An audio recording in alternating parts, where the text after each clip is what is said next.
American death and burial. Most people in North America die either in hospital or at home. When someone dies, arrangements are made with a funeral home to get the body and prepare it for burial. Funeral homes are private businesses. They usually handle most or all aspects of a funeral, except for providing the burial plot. That usually has to be purchased separately. Funeral homes may operate in many kinds of buildings. Old, roomy private homes and new modern one-level buildings are common types. When the funeral director receives the body, his staff embalms it so it will not decay quickly and will look lifelike at the funeral service. For 1 or 2 days before the burial, friends, relatives, and acquaintances are invited to visit the funeral home and pay their respects to the dead person. The deceased person is usually dressed in their best clothes and lying on their back in a coffin. A coffin is a large wooden or metal chest designed to hold the body. Members of the dead person's immediate family usually act as hosts for the funeral home visitation. They greet the mourners and talk to them about the deceased. Usually, there are happy photographs of the dead person near the coffin. Gifts of flowers also surround the coffin. Usually, the mourners are asked to sign a guest book. The funeral service may take place at a church if the deceased person wanted that. Frequently, however, the service is held at a chapel at the funeral home.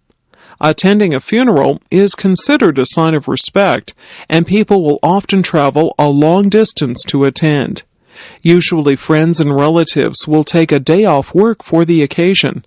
Notices are put in the newspaper for several days before, so that people will know when to come. A minister or priest usually conducts the funeral service. There will be hymns, prayers, and perhaps a sermon, like a regular church service.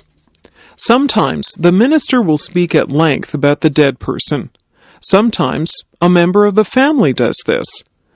Opportunity is allowed for other people to talk about their memories of the dead person. At the end of the service, the coffin is wheeled out to a waiting car called a hearse, which drives the dead person to the burial place. The mourners go to their cars and follow the hearse to the cemetery. At the cemetery, a hole has already been dug to receive the coffin. Usually, there's a short ceremony at the grave.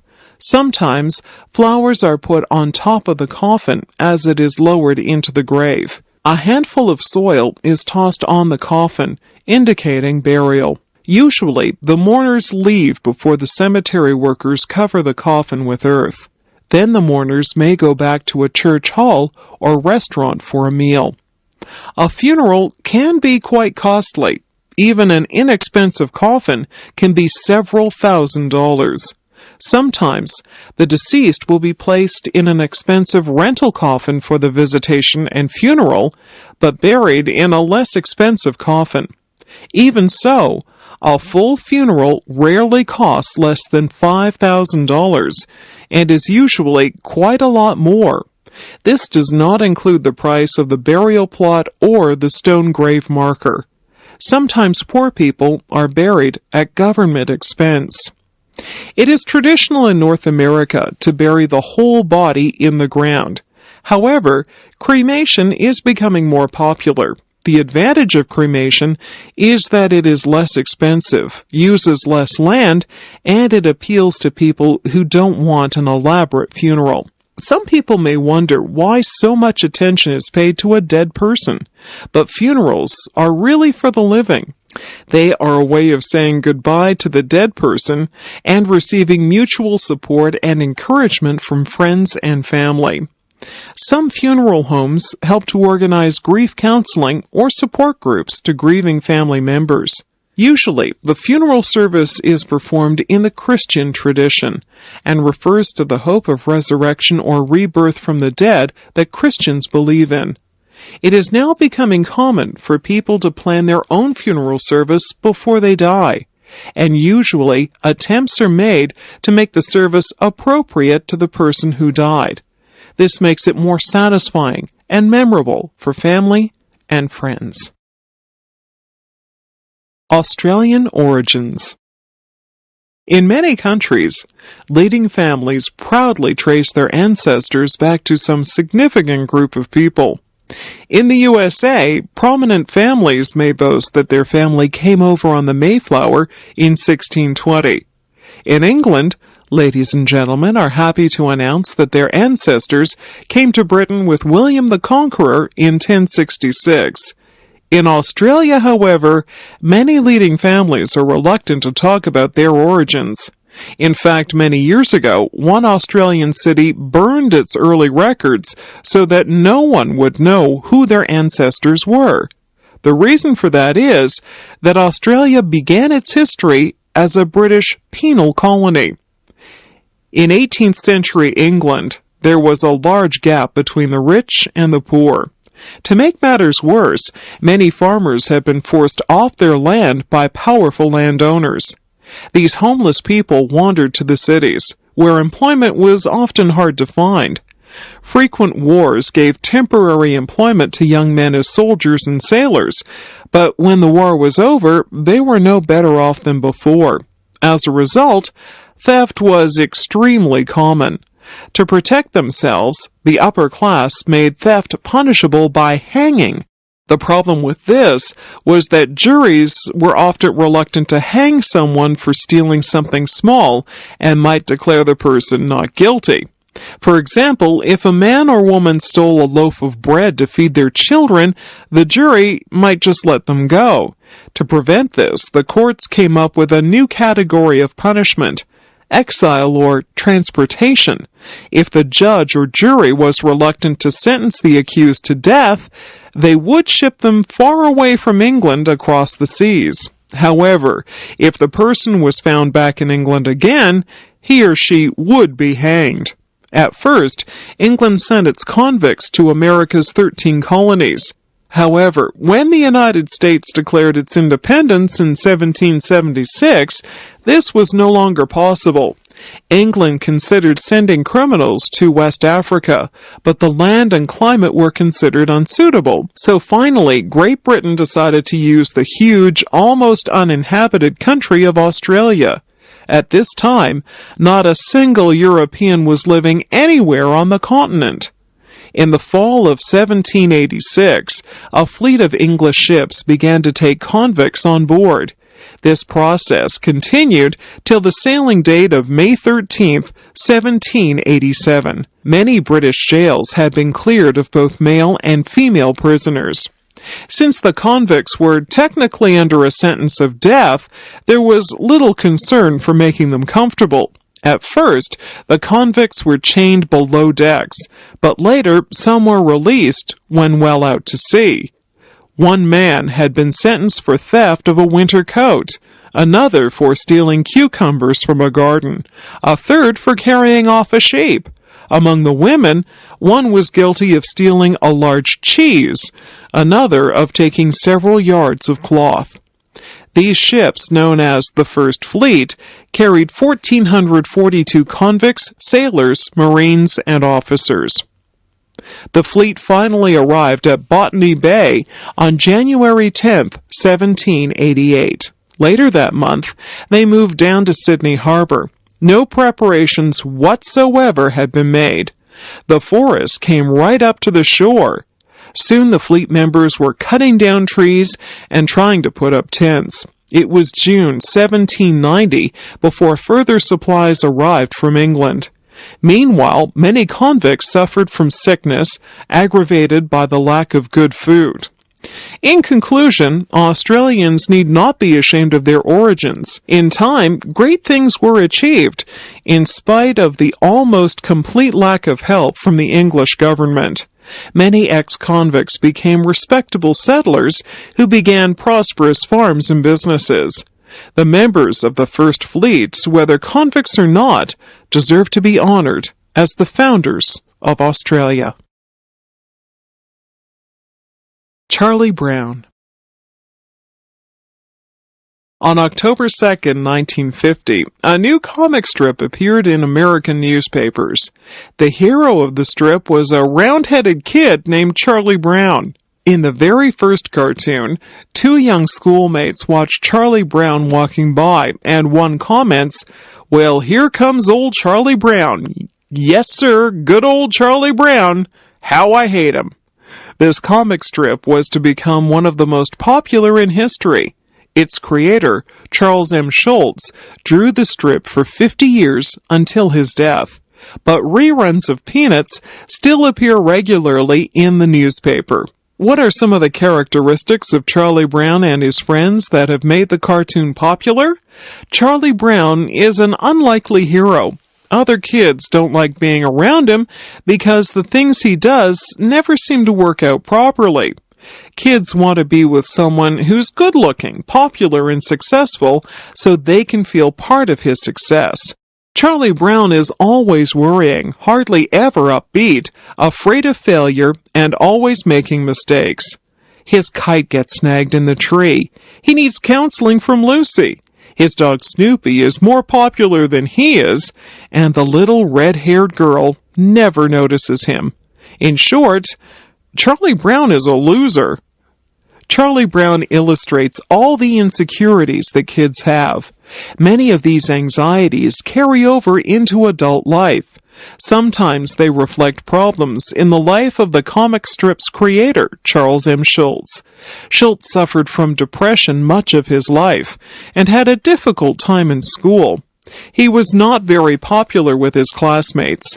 Humor and laughter are often a way of dealing with problems, and in the Peanuts strip, the world can laugh at all the silly things that people do. Because of his honest way of dealing with problems, Charlie Brown and his friends are more interesting than the average comic strip characters. The characters represent adult personality types. Charlie Brown is wishy-washy and is afraid to do things for fear of failure. Lucy is a pushy, overbearing female who thinks she knows it all. Linus, her younger brother, is intellectual but insecure. He still clings to his baby blanket for security. Schroeder is preoccupied with Beethoven's music to the exclusion of everything else. Sally, Charlie Brown's younger sister, combines both a romantic attachment to Linus and a desire for material things. Peppermint Patty is a tomboy who loves baseball, but nonetheless has a romantic crush on Charlie Brown. Snoopy, the dog, represents a cool, detached, inventive individual who also relies on basic creature comforts. These characters add up to a human comedy. In the comic strip, we can see ourselves and the people around us making mistakes, getting second chances, but tending to do the same things over again. Behind the humor of Peanuts is a serious message. Words can hurt. Relationships are important. Truth is difficult to find. Criticism is too common. Greed can easily overpower us. These messages are both timeless and timely. Peanuts has also been turned into television specials and several movies. Snoopy stuffed toys are popular all over the world. A huge industry has grown from a simple comic strip. Perhaps this means that, while we all secretly want to be winners, we really identify more closely with the Charlie Browns of this world. Currier and Ives. Before the widespread use of photography, there was a large market for artistic depictions of scenes and events. A process for making prints called lithography became popular in North America during the early 19th century. One young artist who mastered this technique was Nathaniel Currier, 1813 to 1888. Currier opened his own shop in 1834. Currier's success came when he issued prints of newsworthy events. His Ruins of the Merchants' Exchange followed a great fire in New York, December 1834. One of Currier's prints of a disastrous fire on a steamboat was published in the New York Sun in 1840. There was also a large market for decorative prints. People who couldn't afford oil paintings would buy color prints to put on their walls. Some of these prints were copies of paintings. Sometimes Currier mentioned his source, and sometimes not. In 1852, James Merritt Ives, 1824 to 1895, joined Currier's firm. In 1857, he became Currier's partner. After that, the firm was known as Currier and Ives. Altogether, the firm produced about 7,000 different subjects. Small prints sold for about 25 cents, and large color prints for about $3. Traveling salesmen went from house to house selling them. Currier and Ives sometimes hired the original painters to make the print. More often, someone from their own studio either composed an original subject or copied an existing painting or drawing. Contemporary news remained popular. Currier and Ives' prints included the first appearance of Jenny Lind in America, 1850, the fall of Richmond, Virginia, 1865, and the Great Fire at Chicago, 1871. A common subject was a patriotic scene from American history. Interesting occupations such as whaling, bird hunting, trapping, fur trading, and deep-sea fishing were portrayed. Pioneer and Indian topics were in demand. However, the most popular of all scenes were winter and holiday prints of ordinary people enjoying life. Farm scenes, buggy rides, sleigh rides, market scenes, blacksmith shops, and town scenes sold well. Favorite prints included American Forest Scene, Maple Sugaring, 1860. Home to Thanksgiving, 1863. Winter in the Country, 1862. Life in the Country, The Morning Ride, 1859, and American Winter Sports, 1856. These scenes are still popular. Even today you can buy Christmas cards with Currier and Ives' winter scenes. This collection of prints gives a remarkable picture of America between 1934 and 1907. Although the prints are sometimes more romantic than reality, they give a lot of information about everyday life. They depict styles of clothing, trains and boats, buildings and bridges, and popular activities. They also tell us what sorts of scenes people at that time liked, and what their artistic tastes were. Eventually, advances in photography made this kind of printmaking obsolete. In 1906, the firm of Currier and Ives closed its doors. For a while, these prints were not considered very valuable. Nowadays, however, there are many collectors, and Currier and Ives prints once again can be found decorating North American homes. Dr. Norman Bethune. Some people find their vocation early in life. Others do not discover their life's work until they are older. Norman Bethune tried many things before he fully recognized his true work. Bethune was born in Gravenhurst, Ontario in 1890. He was the son of a Presbyterian clergyman. The family moved frequently, and many of the places they lived were close to lakes, rivers, and woods. As a young man, Norman loved the outdoors. He became a good swimmer and skater. He also showed that he had a strong, independent streak. He hated rules, but also had a strong sense of justice. The young man studied science at the University of Toronto from 1909 to 1911. After that, he worked for Frontier College.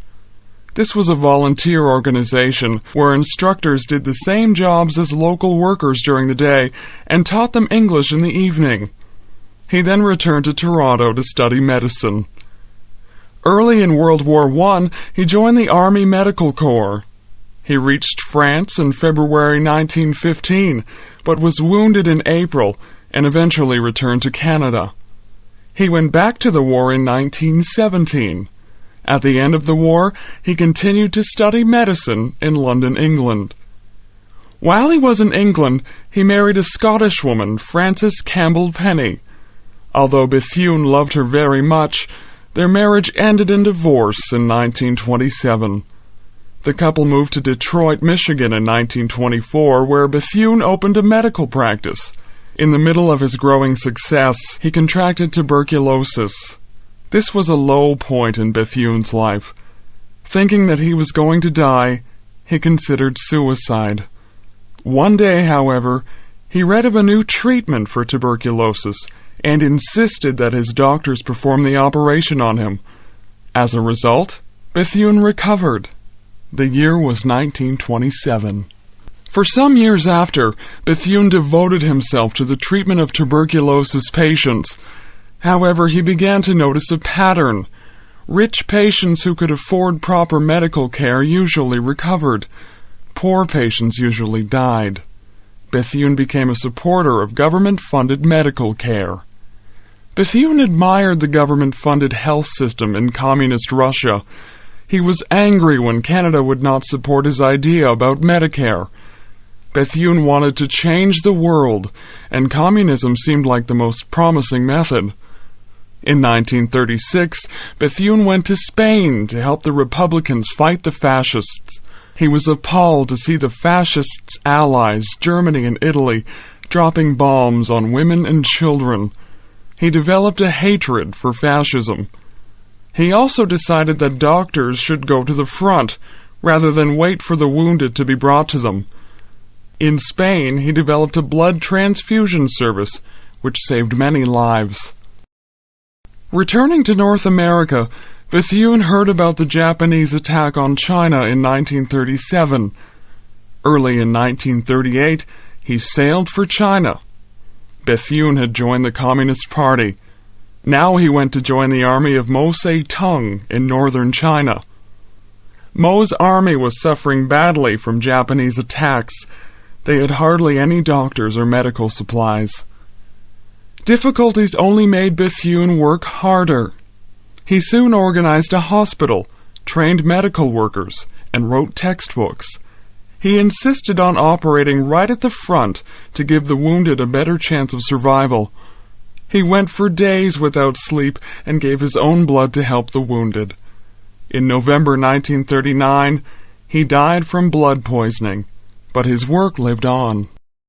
In 1973, the Canadian government bought his house that he was born in and turned it into a museum. Etiquette. Etiquette is a French word. The original meaning was little tickets. These tickets were given to people who were attending a public ceremony. Printed on the ticket were instructions about how to behave on this occasion, so etiquette came to mean the way to behave on public occasions. Etiquette today includes how to introduce people, how to eat properly, how to dress for different occasions, how to speak to different people, and what to do on special occasions. Almost every part of social life can have its particular etiquette. Sometimes etiquette changes or seems to change. There was much behavior attached to courtship, such as a man holding the door open for a woman. Nowadays, some people find this outdated. But politeness is always a good idea. It is nice to hold the door open for the next person, whoever they are.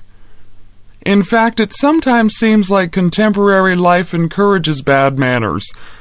Etiquette is no longer taught to young people. Moreover, in a youth culture, young people take their examples from other young people.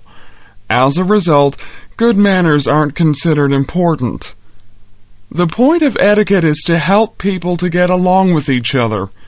If people behave in an accepted manner, there is less chance of misunderstanding. It is important for people to think about treating other people well. If everyone does what they feel like doing, it doesn't seem like they respect other people. Etiquette can help things to go a lot smoother. Manners vary from culture to culture, but the intention is the same: to treat people with consideration. This is a way to reduce conflict. Sometimes we can understand where these customs come from. Originally, shaking hands with your right hand probably meant that you weren't carrying a weapon. Taking off your hat may originally have been taking off your helmet. This meant that you weren't going to fight. Nowadays, there are new areas of social life. For example, a lot of conversation now takes place on the telephone. Perhaps because there is no traditional telephone etiquette, some people feel free to be rude. Try to treat the person on the phone just the way you would treat them if you were actually talking to them. Most people feel it is rude to interrupt a conversation, but many people seem to think that it is okay to interrupt someone talking on the phone. Children especially need to be taught not to interrupt. The Internet also needs its own etiquette or netiquette. Because you cannot see whom you are talking to, and they may be thousands of miles away, it is easy to misunderstand. Also, people cannot hear the tone of your voice over the Internet. For this reason, some people use smileys, little faces, to show how they are feeling. If they make a joke, they can use a smiling face or print grin after their remark. This tips off the recipient that their remark is not to be taken seriously. Using simple words like please and thank you can make everyday life a lot smoother and happier. Like a lot of other things, we do not realize the importance of etiquette until it starts to disappear. Gilbert and Sullivan. Gilbert and Sullivan are the authors of many lively and humorous operettas. These works are the most popular of their kind and are regularly performed today. But the two authors are known almost as well for their arguments and disagreements. The famous partners were very different people with very different interests. William S. Gilbert wrote the words that Sullivan set to music. Gilbert had a special talent for humorous verse. He loved puns and had a very quick wit. Personally, though, he was very businesslike. He had wanted to enter the military and always had the look of a soldier about him. He was fond of giving orders and disliked criticism of anything he did. Arthur S. Sullivan, on the other hand, was a sensitive, emotional person whose main interest was music. Sullivan came from a poor family, but his musical talent and good looks had helped him to succeed. Sullivan wanted to write serious classical music, but, as a poor man, he needed a source of income. Sullivan also needed someone to direct him. On his own, he had trouble deciding what to do. Gilbert and Sullivan never became really good friends, and at the end of their lives, they had little contact with each other.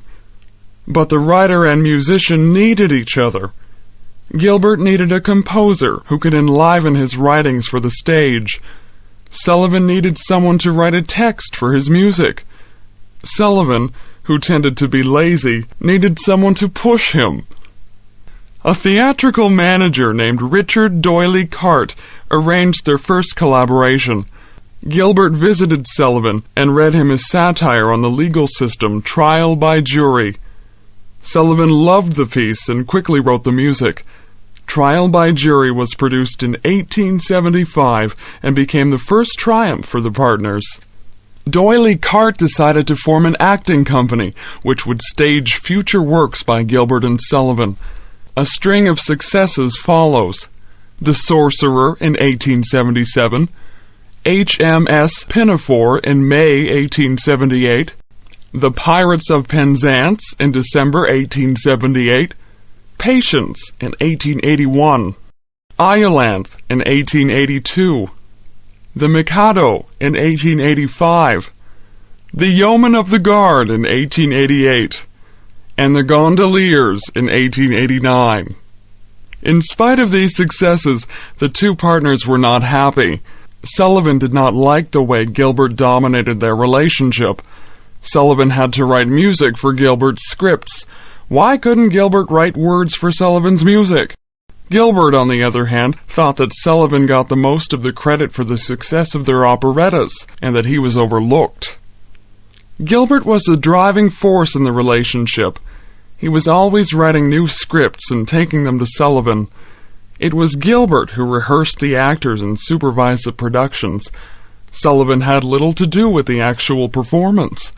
He usually did conduct the orchestra on opening night. The amazing thing is how these two different people produced such wonderful work. Each separately had difficulty writing something that the public wanted. Together, they were unbeatable. Gilbert's sharp and often cutting remarks were made acceptable by Sullivan's beautiful music. Gilbert's satire might have made people angry, but Sullivan's music calmed them down. Even when the English people were the targets of Gilbert's criticisms, the audience went out of the theater humming these criticisms to Sullivan's music. Henry Ford. Some inventions are based on simple ideas or principles. Barometers are based on the idea that air has weight and pushes down on objects. A barometer measures this air pressure. Evangelista Torricelli invented barometers in Italy in 1643. Other inventions have taken longer to develop. The automobile has thousands of parts, and it took a long time to make a really useful car. Henry Ford was one of the first people to make a reliable automobile. In 1765, James Watt invented the steam engine. Within a few years, a Frenchman, Nicolas Cugnot, had built a steam-powered vehicle. These steam carriages were used in England in the 1800s, but they were big and slow. They looked like a train without the tracks. Most people preferred to travel by train. In Germany, during the 1870s and 1880s, Nikolaus Otto and Gottlieb Daimler developed the internal combustion engine. This ran by burning gasoline. Another German, Karl Benz, built a gasoline-powered car. Around the world there were many inventors trying to build a car that would be better than the one before. Some people thought that electric cars would become common. In the 1890s, several inventors working in the United States developed a gasoline-powered car that was practical for daily use. Henry Ford was born on a farm in Michigan in 1863. As a boy, he loved to take clocks and watches apart and reassemble them. Eventually, he went to work for the Detroit Edison Company. In his spare time, he worked on a horseless carriage, as the early cars were called. In 1896, he completed a car that ran smoothly. He later sold it and made another one. Since early cars were made by hand, they were usually quite expensive. Not only that, but when they broke down, there were no repair shops to take them to. One had to know how to repair a car oneself. Henry Ford tried to make cars which would be affordable and which would not break down very easily. His Ford Motor Company was formed in 1903 in Detroit, Michigan. Since many parts had to be brought together to make a car, Ford developed the assembly line. On the line, each worker would do one specific job. When the car reached the end of the assembly line, it was finished. In this way, many cars could be made in a single day. The result was that Ford was able to bring the price of cars down. Ford's Model T car was advertised as being as frisky as a jackrabbit and more durable than a mule. Since it cost hundreds rather than thousands of dollars, many ordinary families were now able to buy a car.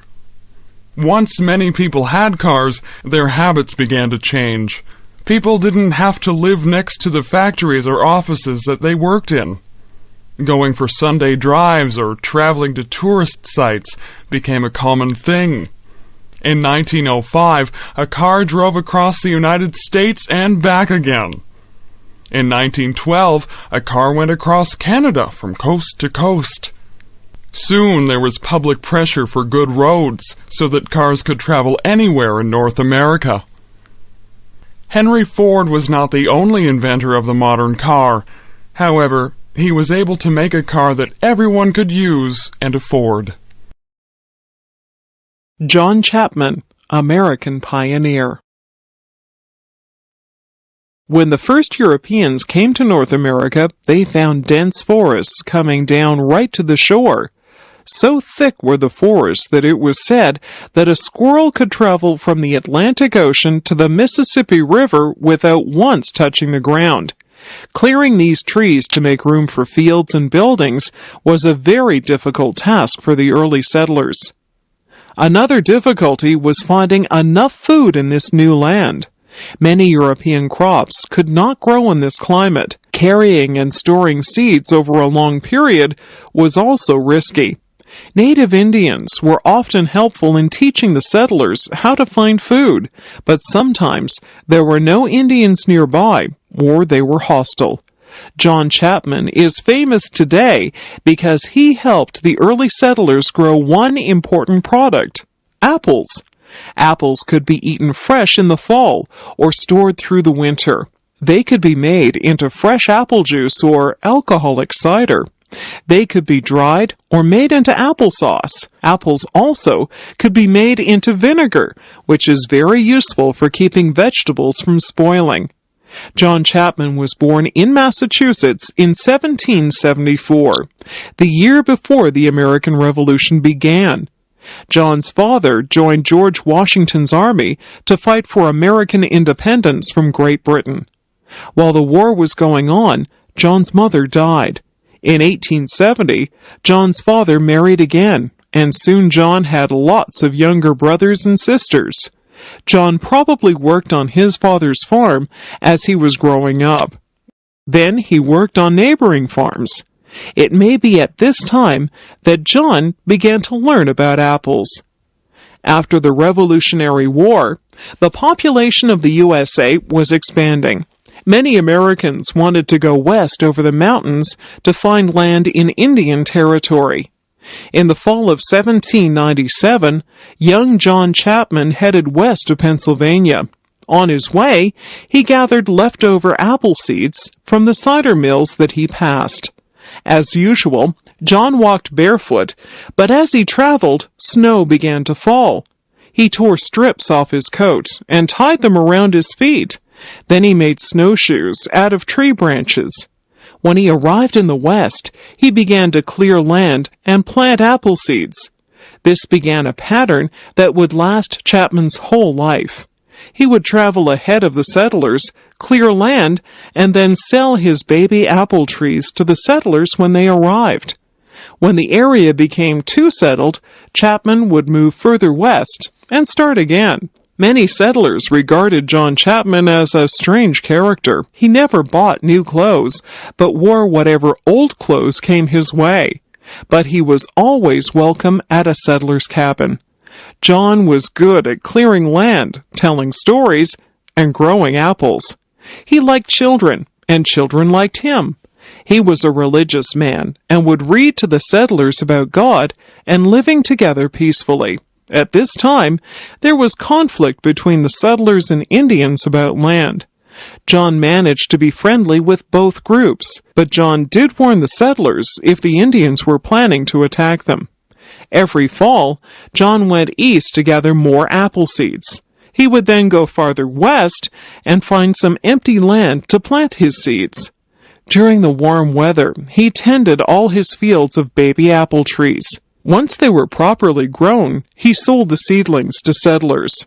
When he had earned enough money, he bought land to grow more apple trees. In his own lifetime, he became known as Johnny Appleseed. Legends grew up about him. It was said that his bare feet could melt snow, and that he could leap across rivers. Johnny Appleseed never built himself a real home. He was a wanderer all his life, traveling west to Indiana and Iowa and back east again. He enjoyed sleeping outdoors, lying on his back, looking up at the stars, and thinking about God and his world. He died in Indiana in 1845, and no one knows exactly where he's buried, but all through that region are hundreds of apple trees. These apple trees are the most fitting memorial to John Chapman, the legendary Johnny Appleseed. Laura Secord. Women have often played an important role in war. They have worked in munitions factories, made clothing and supplies, encouraged and entertained soldiers, nursed the wounded, and acted as spies. It is rare, however, for a woman to have played a key role in determining the course of a war. Many people believe that Laura Secord played such a role in the War of 1812. Laura Secord was born in the United States at the time of the American Revolution. Her father had fought in the U.S. Army against the British. But when land in the American states became scarce, the family moved to Ontario, Canada, and so back under British rule. Laura married into a pro-British family and adopted their political views. So when the War of 1812 broke out between Britain and America, her husband, James Secord, joined the Canadian militia to defend Ontario against the Americans. The American invasion of 1812 was defeated at Queenston Heights, and some of the wounded were brought to Laura's house in nearby Queenston. Laura went out to the battlefield where she found her husband James, who was severely wounded, and brought him home. In 1813, the U.S. invasion was more successful. Parts of Ontario close to the U.S. border were occupied by American troops. Local families were expected to provide room and board for U.S. officers. It was sometimes possible, therefore, for Canadians to overhear American officers discussing military strategy, either in their homes or in the local tavern. The situation in Ontario looked desperate. In the spring of 1813, the whole province seemed likely to fall into American hands. In June, Laura overheard talk of an American attack on the British outpost at Beaver Dams. Her husband was still suffering from war injuries, and she had to look after him and their children. Nevertheless, she resolved to go to warn the British commander. Possibly, Laura did not intend to walk the whole way herself. She hoped to be able to pass on the news to someone else along the way. First, she would have to make up a story to get past the American sentries. She left Queenston in early morning and walked 19 miles to the neighborhood of Beaver Dams by nightfall. She still had to cross a wide stream and climb up the Niagara Escarpment. There she came upon an encampment of Indians who were assisting the British.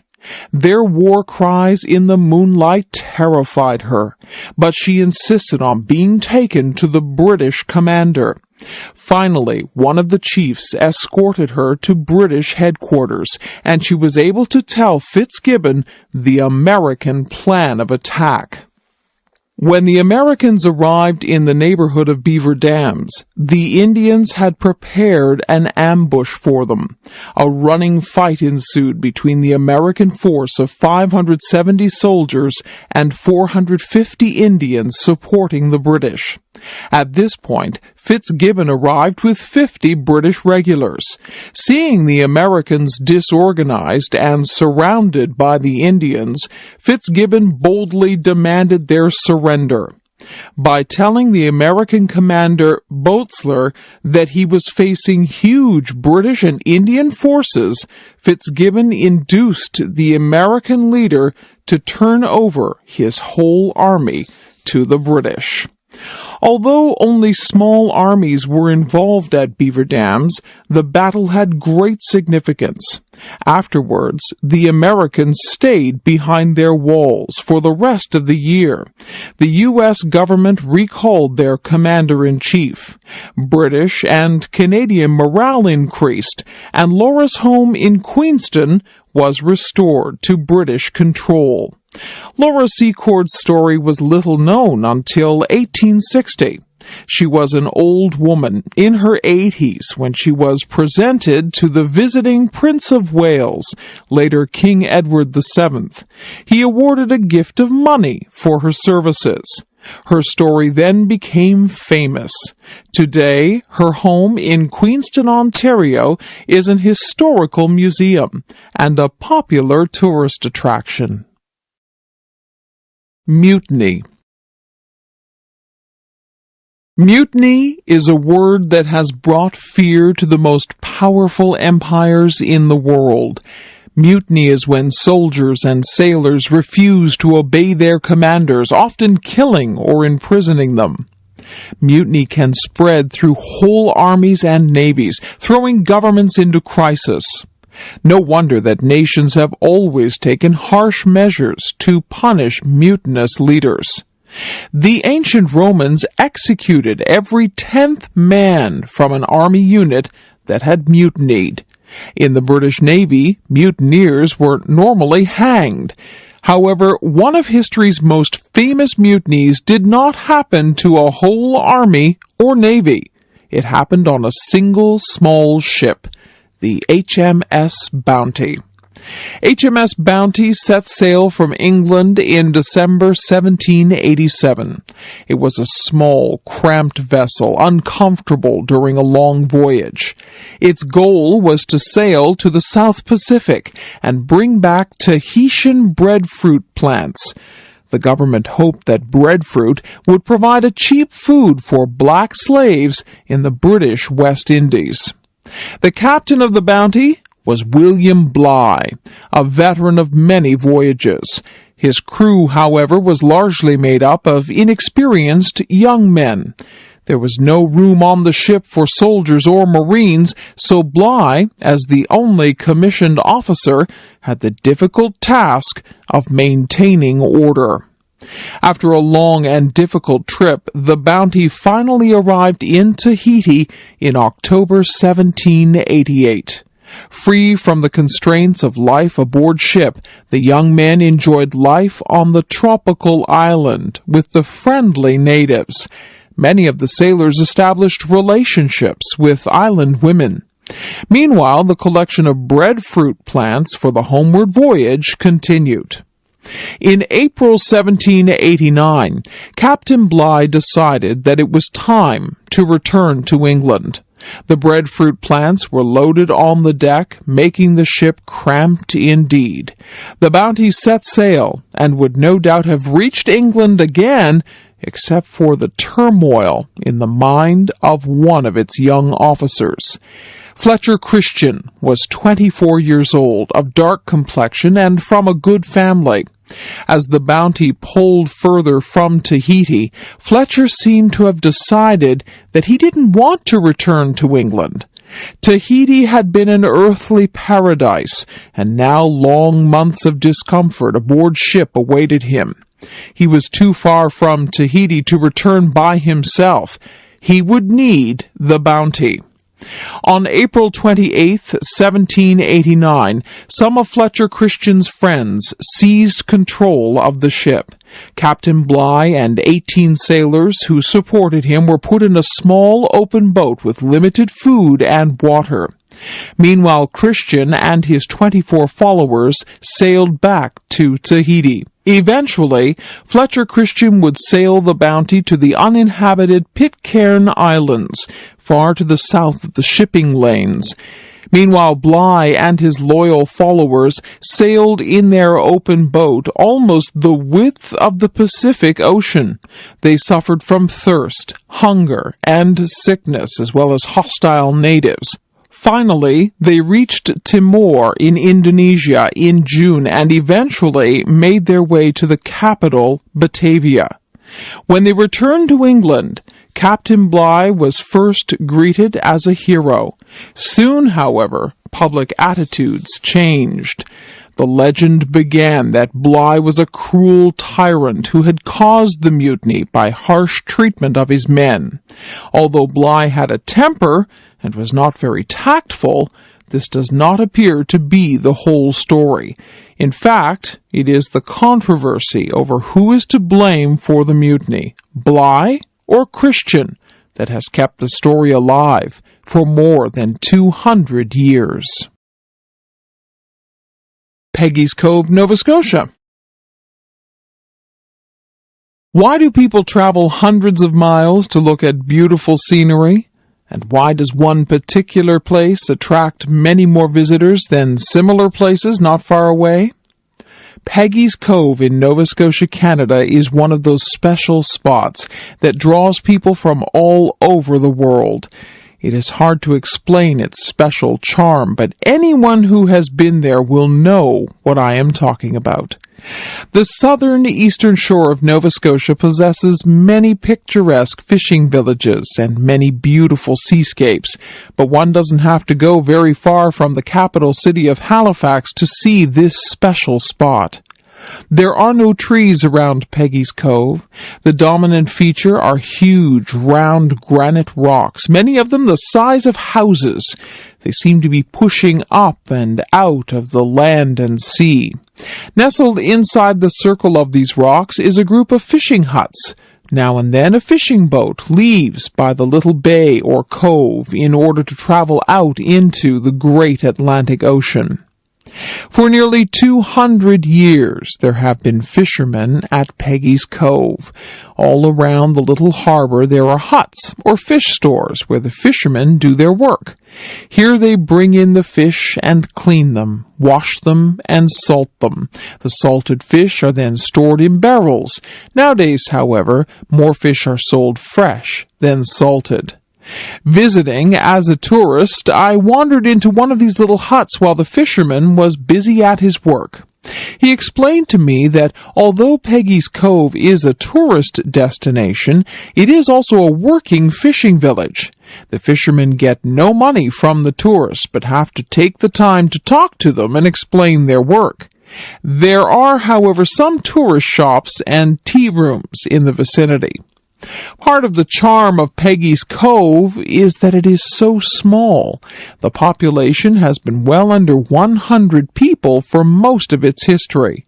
The buildings are mostly small dwellings, with the lighthouse being the most prominent structure. A good variety of fish are caught in the area, including mackerel, herring, haddock, cod, and halibut. Lobsters are also trapped nearby. However, because of overfishing, catches have declined in recent decades. The plants and animals of the area are also of interest. Showy purple lupins grow close to the ocean. They thrive on salty ground, and the closer they grow to the spray of the ocean, the better. One of the world's few carnivorous plants, the common pitcher plant, also grows around Peggys Cove. Its leaves trap insects, which are digested to nourish the plant. Common birds are the stately blue heron, which likes to fish in the marshy pools. The heron stands several feet high and spears fish and frogs with its sharp beak. Another bird is the osprey, or fish hawk. The osprey's keen eyes can spot a fish moving beneath the surface of the water. It can dive swiftly, hitting the water with great speed, catch the fish in its claws, and then fly away with its catch. I have also seen pools close to the ocean full of large tadpoles. These tadpoles spend several years in the water before they develop into bullfrogs. Bullfrogs, the largest Canadian frog, have been known to eat baby ducks and small fish. Looking over the little harbor and out toward the great ocean, one notices the contrast between the very small and the very large. If Peggys Cove were larger, it would be more ordinary. As it is, it represents all the little fishing villages where men have gone forth in little boats to fish on the wide ocean. Public transit. Public transportation in North America varies greatly from place to place. Some large cities like New York, Boston, Toronto, and Montreal have subway systems. These same cities usually also have train service into the city. But most towns and cities do not have subways or trains. Some do not even have buses. Most big cities have some sort of public bus service. In most North American cities, people who use the buses complain about poor service. This is partly because most people prefer to drive a car. Automobile companies spend billions of dollars on advertising. They want to convince young people that they should drive a car as soon as they are old enough. Even when public transportation is very good, most North Americans prefer to drive cars. So mostly students, poor people, and seniors use buses. The large car companies have a lot of economic and political power in North America. They can usually convince politicians to limit the money put into public transit. Lobbying by large car companies has been effective in closing down many railway lines. In some cases, large corporations have bought train tracks and torn them up so that no one could use them again. Because of this, nearly all transportation in North America is by car, bus, or truck. The automobile created the modern North American city. Cars allowed families to live outside the city and drive back into work. Since the 1920s, large numbers of Americans have lived in the suburbs and used cars to do nearly all their daily activities. People drive to school, to work, to the shopping mall, to the theater, to church, and to doctors, lawyers, and dentists. Because the modern city is so spread out, it is difficult to get where you want to go by walking, or even by bicycling. But the automobile also causes problems. Car accidents are a major cause of death and injury. Crowded streets and snarled traffic can lead to road rage. Frustrated drivers sometimes get out of their cars to fight each other. Young people often use cars as super toys. They enjoy driving very fast and take risks while driving. A high proportion of serious accidents concern drivers using alcohol or drugs. More recently, some people have accused cell phones of being a cause of accidents. About half of the air pollution in North American cities is caused by motor vehicles. The exhaust fumes from cars and trucks are part of this. The other part is that vehicles erode the surface of the highways. Small particles are torn loose from the road and thrown into the air as cars whiz by. Heavy trucks are particularly large contributors to particle pollution. Especially in hot weather, a layer of smog covers many cities. Much of this is caused by motor vehicles. Because city roads are often crowded, the result is frequent traffic jams. When cars are moving very slowly, bumper to bumper, it adds to air pollution. Another problem with cars is that not everyone can afford one. The average car costs nearly $20,000 to buy and about $4,000 a year to operate. So cars are also a status symbol. People with cars tend to move out of the city. As a result, downtown areas are usually where the poorer people live. For a long time, many people have said that governments should try to make downtown areas more attractive to live in. This would include improving public transit into and inside the cities.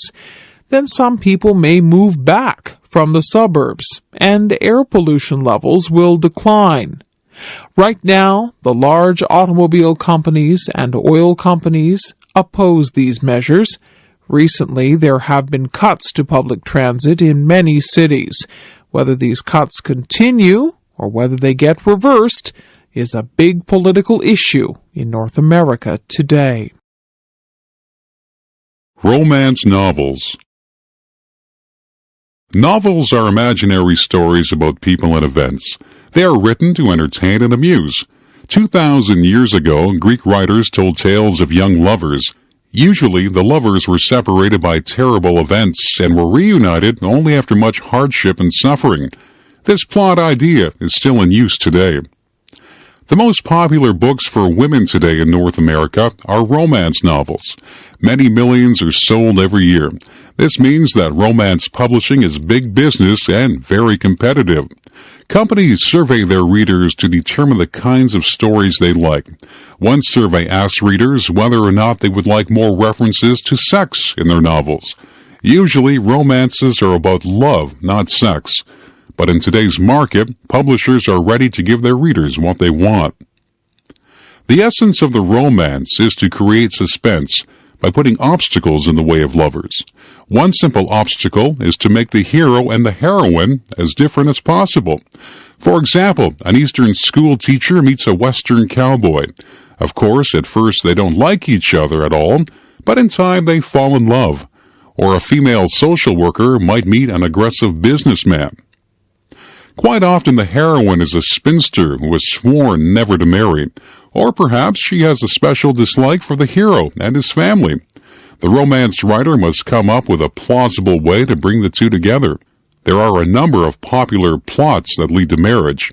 Sometimes the heroine, out of a sense of duty, will move in with the hero to help him raise his children, or she may be a professional nanny who moves in with a widower. A favorite plot is the marriage of convenience. Two people who don't like each other get married for financial or political reasons, or for the sake of the children. Later, of course, they fall in love. In most cases, there is some particular obstacle to marriage. Often either the hero or the heroine already has children, and he or she doesn't expect that anyone will want to take on their ready-made family. Sometimes one or the other has a physical disability, or is of a different race, class, or background. For example, the heroine may come from a very strict and proper family, while the hero may have a dubious reputation or even be a criminal. The interest of the story lies in how these very different people come together. Usually the hero is a very masculine type, a cowboy, engineer, military man, pirate, gambler, etc. The heroine is usually very female, but may have tomboy or spinster traits. She frequently has a strong personality and a temper, and is described as feisty or fiery. A good example of the two types is Rhett Butler and Scarlett O'Hara in Gone with the Wind. Nearly every romance novel will contain some promotional offer to encourage readers to order more books. Romances can be addictive, and some women read them almost non-stop. Some romances are very well written, but the majority follows a set formula. That way, the reader always knows what to expect. Stephen Foster, American songwriter. Before radio and television, movies and recordings, entertainment was often a family or community matter. Someone in the family could play a musical instrument, or a neighborhood musician would play for small gatherings. In addition, there would be traveling groups of musicians, actors, and clowns who would go from town to town. In 19th century United States, one of the most popular forms of entertainment was the minstrel show. Black slavery was still permitted in the southern states until 1865. Even after that date, the lives of many blacks working on large farms or plantations did not change much. They did hard physical labor in the fields, had little control over their lives, and very little time to relax with their friends. Foster, who was born in 1826, made this situation the background for many of his songs. White musicians would try to imagine the feelings of black men and women working on the plantations. They would write songs in the dialect or speech patterns that they thought black slaves used. In these songs, the black people would be talking about their hardships, falling in love, playing music and dancing, and finally growing old and dying. White performers would blacken their faces and sing these songs to white audiences. They would play musical instruments like the banjo, a small 4-string guitar, which black people played often. As a small boy, Stephen Foster had sometimes been taken to a black church by his family's black servant, Olivia Pies. Here, he first heard the melodies that inspired his own songs. Only a couple of Foster's songs are based directly on Negro spirituals, but many of his songs have the natural simplicity and emotional power of folk songs. The youngest member of a large family, Foster showed his musical talent at an early age. He played the flute, violin, and piano. Growing up in an energetic business family, Stephen was expected to become a businessman, and for a while he worked as a bookkeeper. All his spare time, however, was spent writing songs. Foster attended minstrel shows and tried to get the performers to sing his songs. Sometimes the performers would steal his songs and publish them under their own names. Copyright laws were weak and rarely enforced, so some music publishers would just go ahead and publish a song without paying the songwriter. Since Foster hoped to make a living as a songwriter, this was a problem. Foster's first hit song was "Oh Susanna," published in 1848. It became popular with the thousands of men from all over the United States who were heading west to the California gold rush of 1849. Unfortunately, as an unknown songwriter, Foster received no money from his early songs. He seems to have given them outright to the music publishers just to establish his reputation. Foster's name, however, was soon widely known, and in 1849 he was able to afford to give up bookkeeping and marry the daughter of a Pittsburgh physician.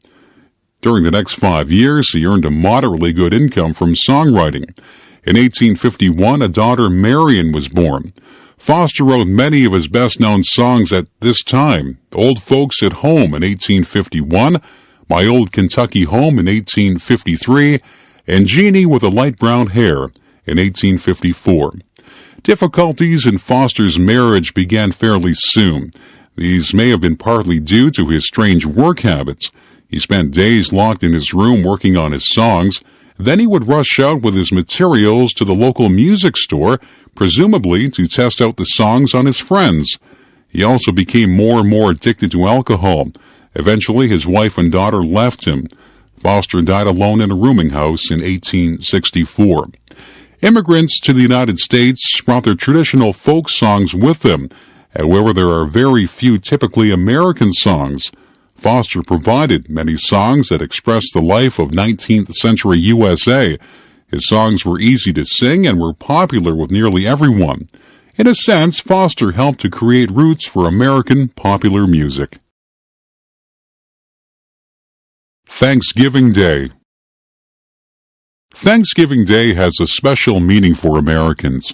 Many holidays were brought along from Europe by the early settlers and didn't change very much. But Thanksgiving takes on a special shape in North America. That is because of the Thanksgiving celebrated by the early Pilgrim settlers in Massachusetts in 1621. These early settlers were from England, and they were known as Puritans. This is because they wanted to purify the state religion of England. They felt that the churches were more concerned with politics and customs than God and worship. They were also called pilgrims because they were willing to travel to other countries in order to worship God the way they wanted to. When the English government put some of the pilgrims in jail, the rest left England and went to the Netherlands. In the Netherlands, they could have their own churches. However, it was hard to earn a living there, and at first they didn't know the language. In time, the English king learned where they were and tried to have them arrested, so they thought of another plan. Pilgrim leaders like William Brewster attempted to raise money to start a colony in North America. They would have to borrow money and pay it back later. 30 members of the Pilgrim Church in the Netherlands voted to sail to America with their families. They returned to England and set sail on 2 ships, the Speedwell and the Mayflower. When the Speedwell appeared unable to cross the ocean, both ships returned to England. All who still wanted to sail crowded into the Mayflower and set sail on September 6, 1620. Many of the passengers became sick during the long voyage, and some died. They encountered fierce storms because they were sailing late in the season. After 66 days, they sighted the sandy shoreline of Cape Cod in present-day Massachusetts. There was disagreement between the Pilgrims and others on board ship about what to do. So first they had to agree to a common form of government and elect a governor. Since winter was coming, they decided to stay on the ship till spring. About half of the remaining settlers died during the first winter. When the Mayflower sailed back to England, only about 50 settlers were left. Nearly half of these were children. There were Indians in Massachusetts, but at first they were not friendly. They shot arrows at the settlers. But one day, a friendly Indian named Samoset came to visit them. He spoke English and could tell them many things. He brought another Indian named Squanto, who showed the Pilgrims how to plant corn. Eventually, their chief, Massasoit, came, and he promised to keep peaceful relations with the settlers. All spring and summer of 1621, the Pilgrims worked hard in the fields. They also finished building houses and barns. In the fall, they were delighted to see that the corn and vegetables had grown well. They decided to have a Thanksgiving feast and invited their Indian friends. On the day of the feast, Chief Massasoit came with 90 Indians. There were turkeys, deer meat, and fish to eat. The feast lasted 3 days. When the food ran low, the Indians went out to shoot more birds and animals. The Pilgrims and Indians competed in races, wrestling, shooting, and other games. The Pilgrims addressed prayers and thanks to God for providing food, shelter, freedom of religion, and friendly Indians in this new land. Ever since 1621, Thanksgiving celebrations include memories of that special occasion. Today, turkeys, cranberries, corn, and squash are usually part of the Thanksgiving meal. In the United States, Thanksgiving Day is a national holiday. It's celebrated every year on the fourth Thursday in November. In Canada, where the harvest is earlier, Thanksgiving is celebrated on the second Monday of October. The celebration always includes giving thanks for the good things that people have received, especially for food and families. Along with this goes the Thanksgiving meal, when so many good things are eaten. The expulsion of the Acadians. The history of the Americas, from their discovery by Columbus till the founding of modern nation-states, has been the struggle among European powers for the largest and richest sections of the continents. In particular, England and France have struggled for control of most of North America. Many tragedies and disasters have marked this conflict, but few have been as heart-rending as the expulsion of the Acadians in 1755. Acadia refers to what are now the maritime provinces of Canada, New Brunswick, Prince Edward Island, and Nova Scotia. In 1605, a French expedition under De Monts and Champlain established an agriculture settlement at Port Royal in present-day Nova Scotia. Although Port Royal and other colonies had very mixed success, there was a gradual increase of French settlement through the 17th century. By 1710, the French or Acadian population had reached 2,100. In 1710, Port Royal fell to the English, and the Treaty of Utrecht in 1713 confirmed British ownership of Nova Scotia and New Brunswick. By this treaty, the Acadians, that is, the French-speaking inhabitants, were allowed to stay or leave the country as they pleased. The majority of inhabitants of Acadia were French and were still being influenced by agents from France and Quebec. This made their loyalty to Britain very doubtful in time of war. Governor Phillips attempted to get the Acadians to swear an oath of allegiance to King George of England, and Phillips was able in 1729 to get the French settlers to agree to a modified oath with the understanding that they would not have to fight against the French and their Indian allies. The Acadians remained neutral during the fighting between Britain and France in 1744 to 45 in Nova Scotia. In 1749, the British established a new capital for Nova Scotia at Halifax and began to bring in English-speaking settlers. Because of threats from the French and Indians, most of these settlers remained close to Halifax. British skirmishes with the French and Indians continued, and a new war between France and England was approaching.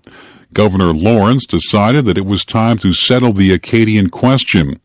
He ordered the Acadians either to take an unqualified oath of allegiance to England or to face expulsion from the colony. At that time, in 1755, there were troops and ships from New England in the area, and it seemed like an opportune time to round up the Acadians and ship them out. When the Acadians refused to take the oath which might oblige them to fight against France, the British rounded up 6,000 of the 8,000 Acadians, burned their homes, and shipped them away to British colonies of Virginia, the Carolinas, and as far away as the mouth of the Mississippi River. Several of the transport ships sank, drowning all on board, and the Acadians died from disease and hardship. Since the expulsion order did not come from London, it has been suggested that Governor Lawrence had personal reasons for the expulsion. He may have been greedy for the land and possessions confiscated from the Acadians. Others say there was the genuine fear for the English position in North America, and that Lawrence was only protecting the interests of the colony. Acadians still live in maritime Canada today. Almost 2,000 fled into the woods and eluded the roundup. Another 2,000 Acadians later returned from exile to take the oath of allegiance. Many stories were told of their sufferings.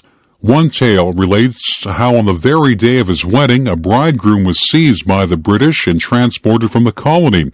His bride wandered for many years through the American colonies trying to find him. At last, when she was old, she found him on his deathbed.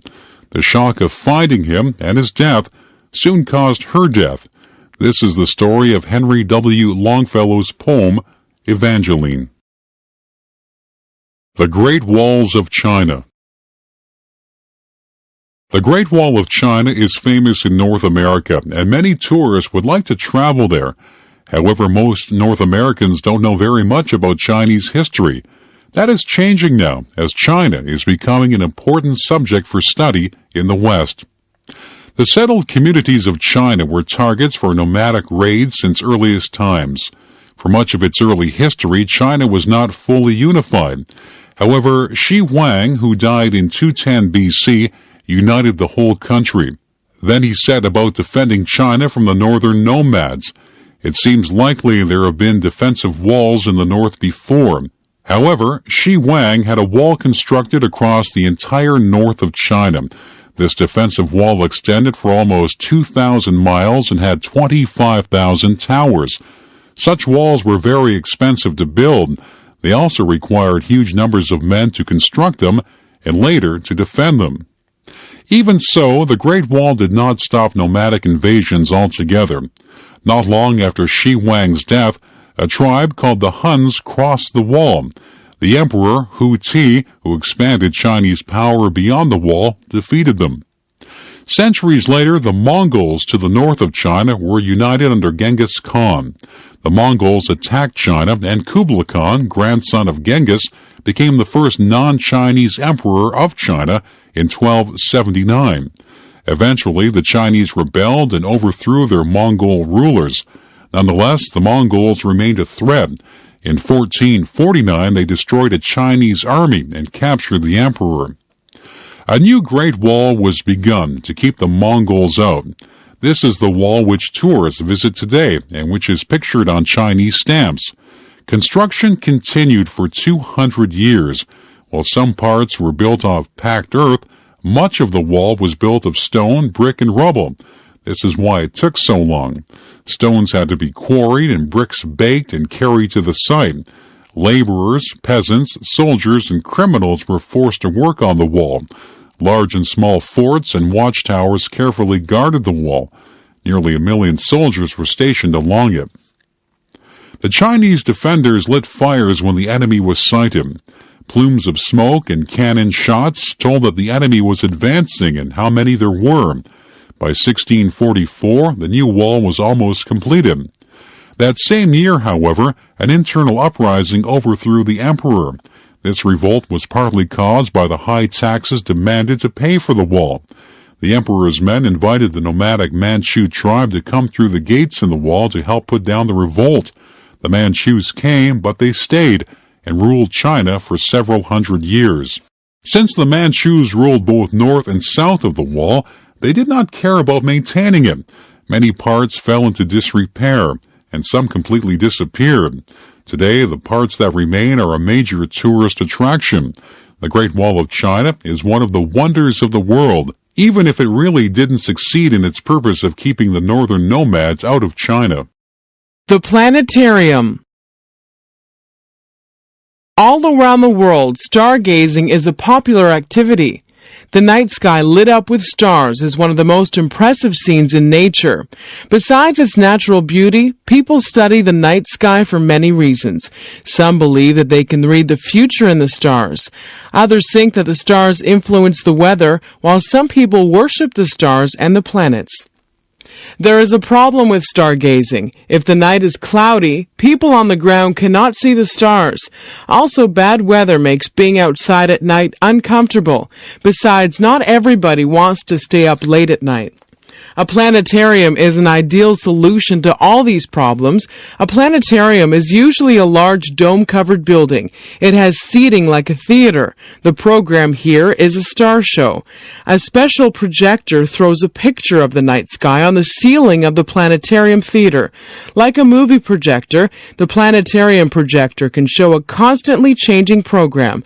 It can show how the stars look right now, how they looked thousands of years ago, and how they will look in the future. Planetariums can be both entertaining and educational. School children can go to learn about the 9 planets of the solar system or about the various groupings of stars. Planetarians can teach you how to find the stars and planets yourself when you're out at night. There can also be dramatic showings about changes to the universe over time. This is also a way to view special phenomena like Halley's Comet, which only appears once in a lifetime. Planetarians can also show how ancient people view the skies. Shepherds living out under the sky imagined that groups of stars represented wonderful people and huge animals. Stories were told about these constellations. Sometimes the story explained how the people or animals became stars. For example, why Orion, the mighty hunter, is chasing Taurus, the bull. Planetarians can project these figures on their screen. They can also speed up changes in the heavens. It takes about 28 days for the moon to travel through all its phases. Changes in the moon or in the sun can be shown easily. Planetarians can also show the sky the way it appears in another part of the world, or the way it appeared on a famous historical occasion. Special heavenly phenomena, such as a meteor shower, can also be demonstrated. Things that appear only rarely in the real sky can be shown every night. A planetarian is usually concerned to put into special programs to keep its audience coming back. Since the heavens are always moving and changing, there is no shortage of ideas for programmers. The story of Anne Frank. War, persecution, and economic depression affect not only adults but also old people, children, babies, the sick, and the handicapped. Since history is written mostly about politicians, soldiers, intellectuals, and criminals, we don't read very often about how events affect ordinary people. Now and then a special book will shed light on what it was like to live in the midst of terrible events. Such a book is The Diary of Anne Frank. Anne Frank was born in Frankfurt am Main, Germany, in 1929. Her father, Otto Frank, was a businessman who moved the family to the Netherlands in 1934. In Amsterdam, Otto started a company selling pectin to make jams and jellies. Later, he began a second company that sold herbs for seasoning meat. Otto Frank had decided to leave Germany because of the policies and personality of the new German Chancellor Adolf Hitler. Hitler had a personal hatred, not only for Jewish people, but also for everything Jewish. He felt that one way to strengthen Germany and solve its problems was to kill or drive out all the Jews.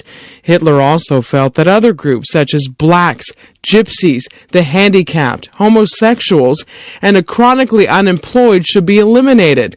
Then only strong, healthy, true Germans would be left. Since Hitler had a plan to solve Germany's economic problems, he received a lot of popular support. Very few Germans realized that he was mentally and emotionally unbalanced and would kill anyone who got in his way. The Frank family was Jewish, and they felt that they would be safe in the Netherlands. However, in May 1940, Germany invaded the Netherlands and soon took over the government. In 1941, laws were passed to keep Jews separate from other Dutch citizens. The following year, Dutch Jews began to be shipped to concentration camps in Germany and Poland. Just before this began, Anne Frank, Otto's younger daughter, received a diary for her 13th birthday. Less than a month later, the whole family went into hiding. Otto Frank had made friends with the Dutch people who worked with him in his business operations. Now these friends were ready to help him, even though hiding Jews from the authorities was treated as a serious crime. Behind Otto Frank's business offices, there was another house that was not visible from the street. Here the Franks moved many of their things. Only a few trusted people knew they were living there. The Franks moved into these small rooms on July 6, 1942, and they lived there with another Jewish family, the Van Pels, until the police captured them on August 4, 1944. So for more than 2 years, the two families never went outside. All their food and supplies had to be brought to them. During this period, Anne Frank told her diary all of her thoughts and fears.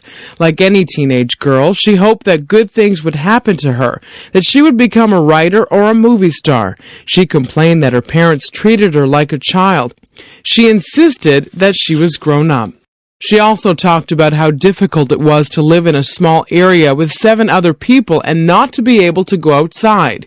She wrote about the war and hoped the Netherlands would soon be liberated from the Germans.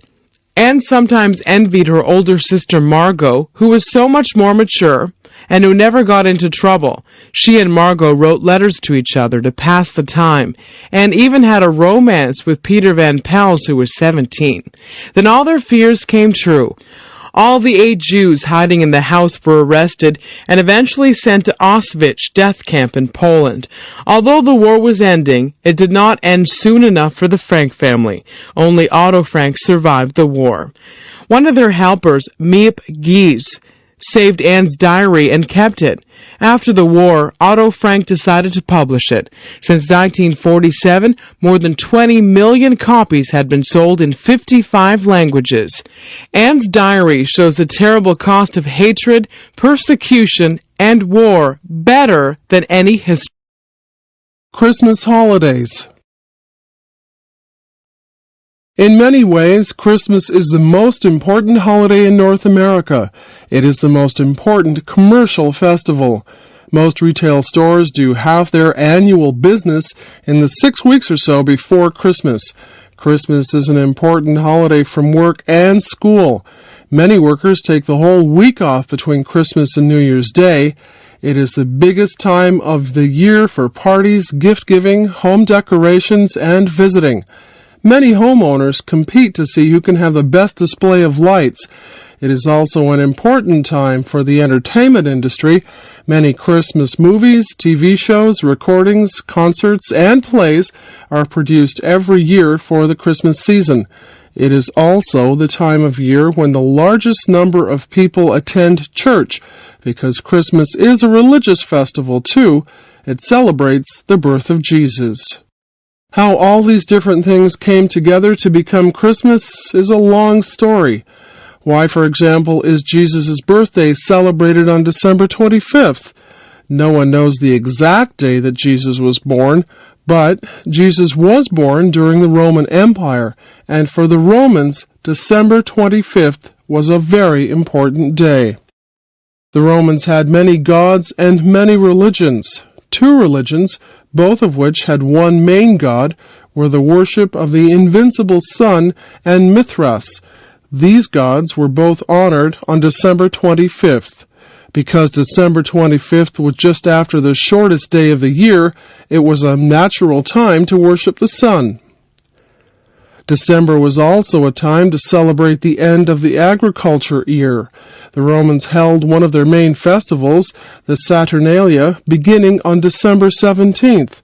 That lasted for a week. The Romans also began the custom of celebrating New Year's Day on January 1st. So the last half of December and the beginning of January was a wonderful time for partying and games. The early Christians didn't know what day Jesus was born. At first they celebrated his birthday on January 6th.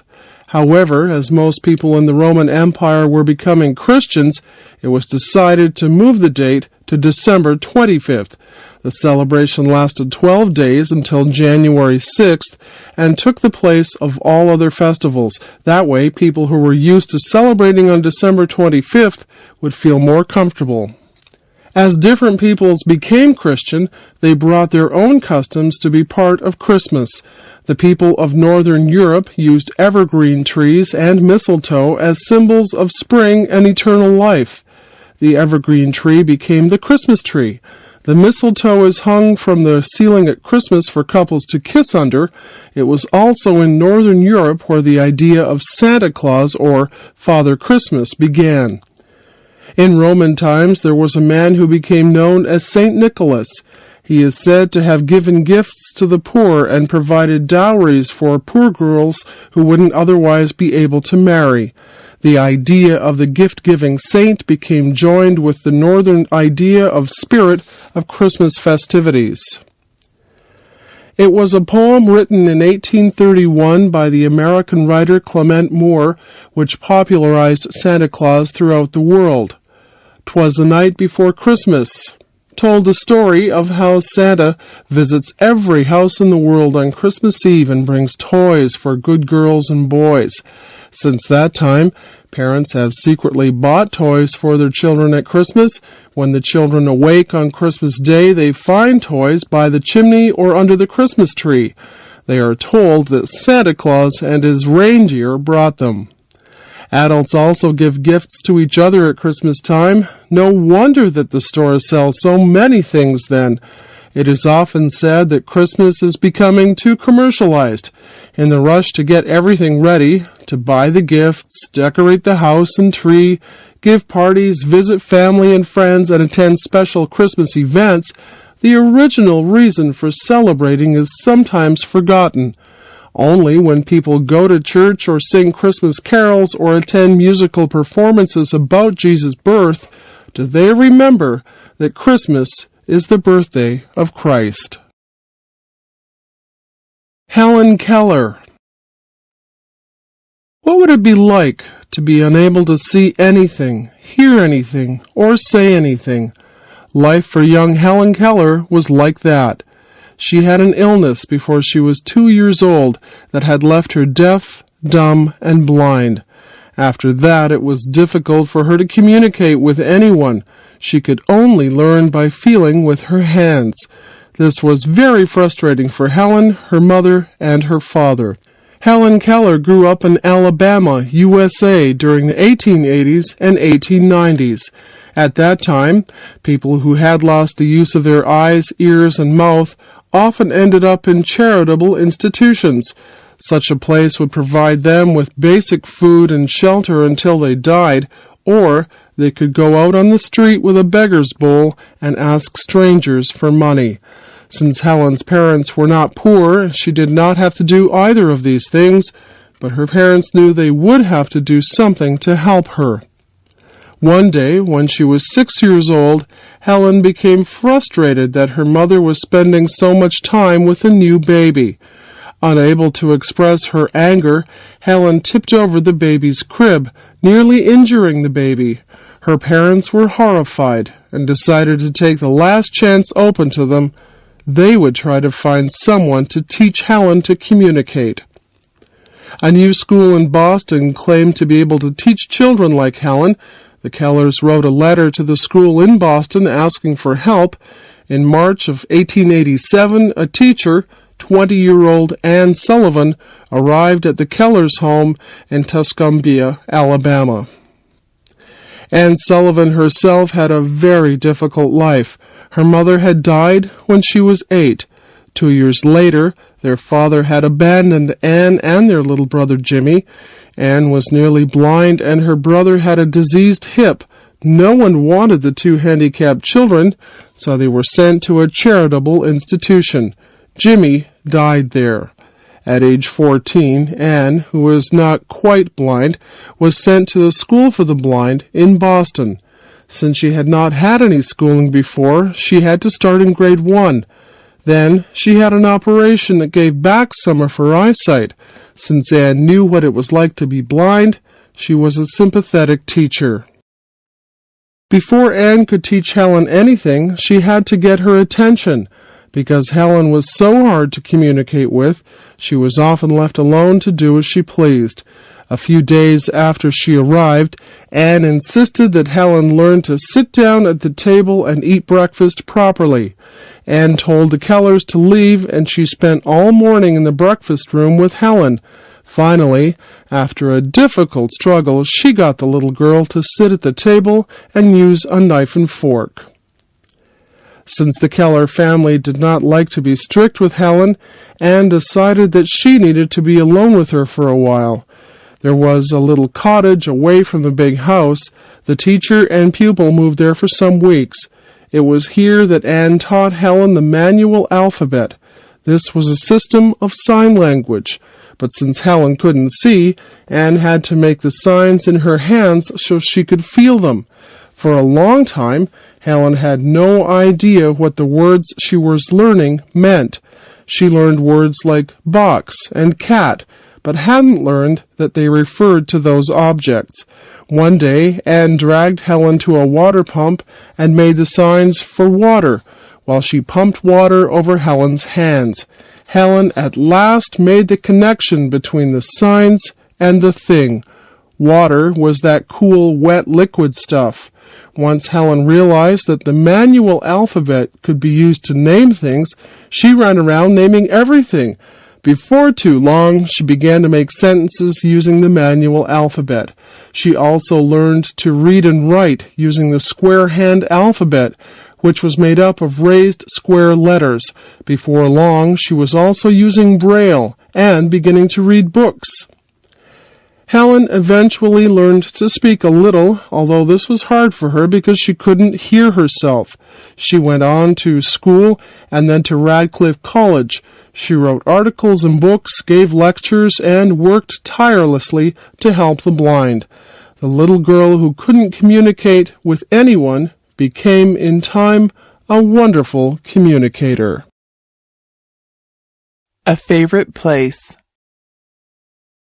It is good to have a favorite place where you can go to be alone and relax.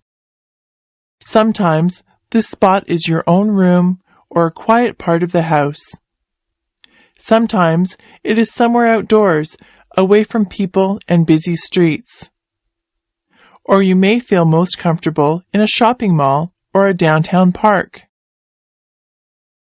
Our favorite place is especially nice to go at times of stress. When work gets too hectic or we have trouble with other people, then our favorite place is a refuge from these difficulties. My special spot is very close to where I work. It is on a busy university campus. At one end of the university, hidden among several buildings, there is a pond. This pond is surrounded by large rocks, which rise up like a small cliff on one side. Shooting out of these rocks are water pipes, which create a small waterfall. The water is drawn up from the bottom of the pond and drops back into the middle. This keeps the water from becoming stagnant. On the other side of the pond, there is a grassy shore and a flat stone patio. Here, in the summer, people can sit out and have meals. Yet, very few people come here to sit, perhaps because they are very busy with their work. There is something very calm and pleasant about trees and grass and shade, about birds singing and water rippling, and flowers blooming all around. Green is a relaxing color for the eyes. Still water suggests peace. Running water seems full of life. There is a large weeping willow tree on the grassy side of the pond. Its branches touch the water and shade much of the pond. Rushes grow in the shallow water. the pond is only about 3 feet deep. In the summer, there are beautiful water lilies in bloom over much of the pond. Sometimes I have counted over 30 blooms, and some flowers are over 5 inches wide. Goldfish and minnows are the pond's chief inhabitants, but there are also crayfish and other animals. At different times there have been a turtle, a water snake, and a family of ducks. Behind the pond is a large glassy wall which reflects the entire scene. One can also go inside and view the pond, even on rainy or snowy days. There are several gardens close to the pond. One of the gardeners told me that he could turn the waterfall off and on. Usually on the weekends it is turned off, but if there is a special event, the waterfall is left on. Behind the glassy wall is a cafeteria. Here, visitors to the university are sometimes taken for meals. The students do not use it. In the winter, the pond freezes over. Sometimes, if the winter is very cold, the pond freezes right down to the bottom. Then, most of the goldfish and minnows die. Usually some survive in the mud at the bottom of the pond. Occasionally, people will skate on the pond if the ice is smooth. When spring comes, a lot of the old rushes and water lily leaves from the previous year are cleared away. This makes the pond more attractive and gives the new plants room to grow. If there are too many rushes, they are sometimes cut down in summer. Then visitors can see the water lilies better. Chances are that if you ever visit Brock University in St. Catharines, Ontario, you will hear about Pond Inlet. And if you come in the summer, you will probably see me there, thinking about my next article. Colonial Williamsburg. Travelers in the desert or the jungle sometimes see the remains of old cities. These cities were once large and prosperous, but something has changed. Perhaps the climate got drier or wetter. Perhaps the trade routes, which had brought merchants to the city, now went elsewhere. Perhaps enemies destroyed them. Or perhaps disease or famine drove the people away. Other cities which were once important have become less so in time. Jamestown, Virginia, the first English colony in America, is now only an historic site. It began as the capital of Virginia, but when fire destroyed the government buildings in 1699, the capital was moved to nearby Williamsburg. Williamsburg was an important town for many years. The British governors lived there, and 2 of them worked on the plans for the town and its buildings. The College of William and Mary was established there in the 1690s, the second oldest college in America. As the capital, Williamsburg contained many public buildings, including a courthouse, a jail, a powder magazine, the governor's palace, and the government building. Of course, there were many private houses as well.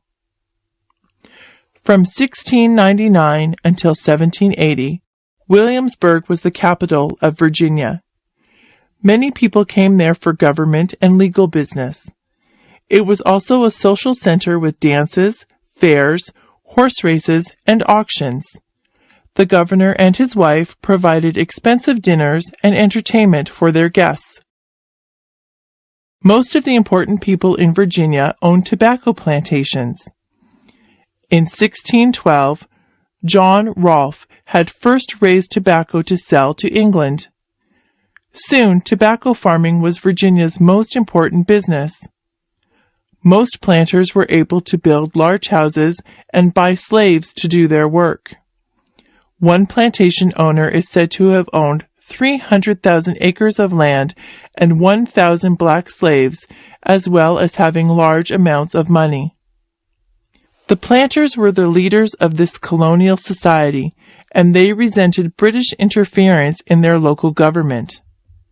When England imposed taxes on the American colonists in 1765, it was a Virginian, Patrick Henry, who spoke against them. His words, "Give me liberty or give me death," helped to inspire the American Revolution. As complaints about British rule increased, it was Virginians who led the rebels. George Washington became commander of the Revolutionary Army, and Thomas Jefferson drafted the Declaration of Independence in 1776. In 1780, the capital of Virginia was moved to Richmond. Williamsburg was now simply a small college town of local importance. Not much changed in Williamsburg for many years. In the 20th century, the Reverend Dr. Goodwin, who was the priest at the Williamsburg Church, had the idea of restoring Williamsburg to the way it appeared in colonial days. Goodwin approached John D. Rockefeller Jr. with his idea, and Rockefeller agreed to finance this project. Beginning in 1926, the old buildings of Williamsburg were restored to their original form. First were the college buildings, then the Raleigh Tavern, the government building, the governor's palace, and so on. Buildings that had been destroyed over time were reconstructed from plans and descriptions. Soon the restored buildings were open to the public. Guides, dressed in 18th century costumes, show visitors through the buildings and gardens. Visitors can also travel to nearby tobacco plantations. Now, tourists who pay admission to visit this wonderful historic town finance much of the work of restoration and conservation.